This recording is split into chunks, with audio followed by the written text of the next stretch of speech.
Somehow I needed a certain amount of money, which I could not quickly earn. So I decided to rent a room. Student Adam responded to my ad. He was a good guy, no bad habits, clean. However, he was extremely reticent. For all the time that he lived with me, we talked only twice. When meeting and on the new year, we met him together, since I don't like guests and I myself wasn't going to go anywhere in the cold. When Adam returned from work, I was in a great mood, and I persuaded him to drink with me for the holiday. But it's hard to stop once you've started, isn't it? And now a couple of glasses turned into a liter. It was then that he spoke. He told me things that I shouldn't have known. When I was 8 years old, Adam began. I lived with my grandmother in a small town. Our house was on the outskirts of the city, and so my friends and I walked in the forest, which was a couple of kilometers from the city. We knew every stump in that forest, and naturally we wanted something new. Behind the forest was a village about which there were various bad rumors. Me, my friend Leo and 2 girls, Nadine and Mary, found a big abandoned house. No one lived in it for a long time, since there was a lot of dust everywhere and a huge tree grew in the center. It had already broken through the ceiling of the 2nd floor and towered over the roof. It was a beautiful place. We have made this house our refuge. None of the adults could enter there, because the door was blocked, and the entrance was through a small hole in the wall. There were many secret drawers and doors in the house, most of which ceased to be secret due to old age. There we hid magazines for adults, and girls of all sorts of dolls. We didn't tell any of our parents about our house. And why? They would forbid us to go there. There were rumors that a maniac appeared in the village, but who it was is unknown. But so far everything was fine with us, and we continued to go there every day. Once, my magazines disappeared from a secret drawer. I thought that I must have stuck them somewhere, or the girls found them and threw them away.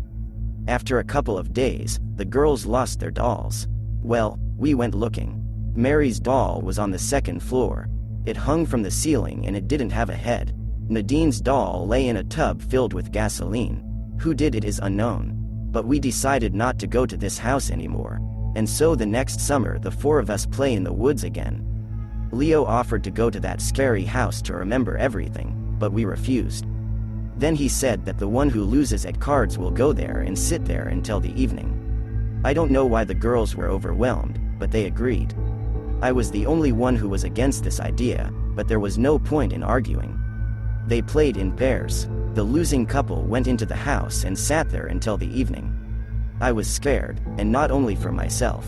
The girls lost, but I did not feel calmer. We escorted them into the house and went into the forest to collect all sorts of crap and catch insects.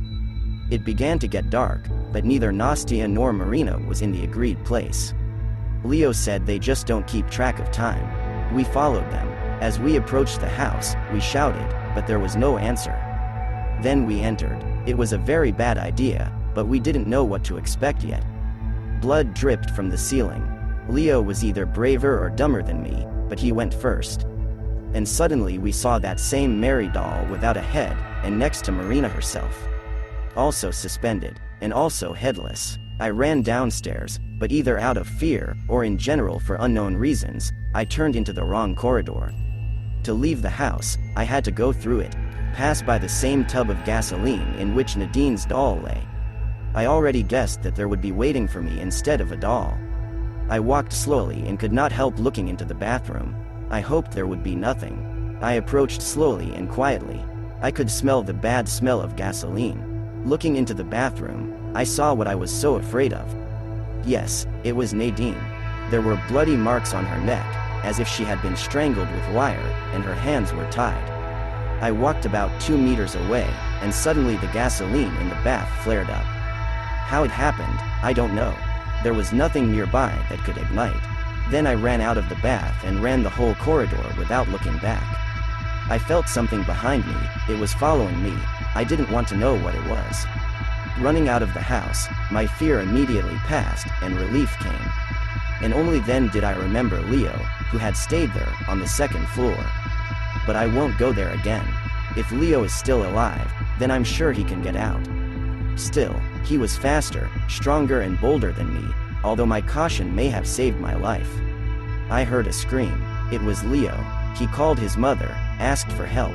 Something cracked and the screaming stopped. I ran home.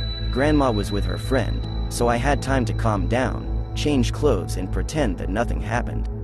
I knew that if I told someone, he would kill me, and this death would be more painful than that of my friends.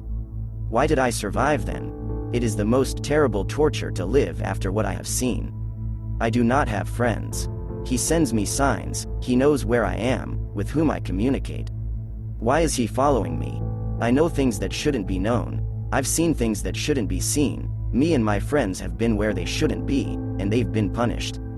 But they are no longer afraid. But I'm still alive, and I'm not worth living, and he won't let me die. I tried to kill myself 4 times and each time he prevented me from doing it. He tortures me with his presence, he does not allow me to live a normal life. He says it's my fault for being alive. And now I live. Death is a gift he can give me, but it must be earned. Adam was crying. I felt sorry for him. In the morning I hardly remembered anything, but when I went to the store, I was hit by a car. I was in the hospital for a long time. Doctors do not understand how I could survive after such injuries. Now I am disabled. It's very hard for me.